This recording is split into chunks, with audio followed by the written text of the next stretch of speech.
الاستغفار وإدمانه. ليس الاستغفار الذي يحتاج إلى استغفار، ترى بعضنا يستغفر ويحتاج أنه يستغفر من استغفاره، لأن استغفار هذا لا يجيب ولا يودي ولا يحصن ولا يورثه سعادة ولا يزيل هما. بس في خطأ كبير يرتكبه بعض المستغفرين، أنه يستغفر لأجل رزق ينتظره. لا يا أخي، تستغفر البنت شهرين عشان تتزوج، والشاب عشان يتوظف، والمريض حتى يشفى.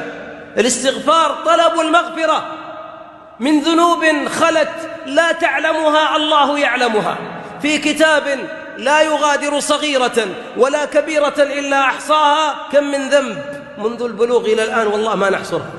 تستغفر إذا كان الله جل وعلا أمر نبيه عليه الصلاة والسلام في سورة التوديع، سورة التوديع سورة إذا جاء نصر الله والفتح، هذه قال الله في آخرها وهي يودع الحياة: فسبح بحمد ربك واستغفره.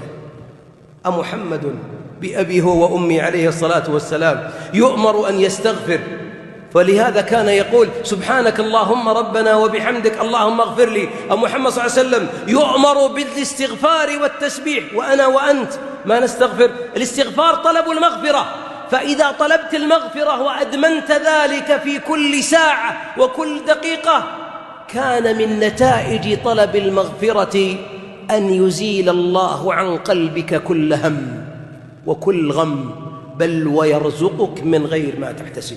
الله أكبر. من لزم الاستغفار جعل الله له من كل هم فرجا، ومن كل ضيق مخرجا، ومن كل بلاء عافية، وفي رواية ورزقه من غير ما يحتسب. صدقون ان بعضنا يثقل عليه الاستغفار، يمل من رحمة الله.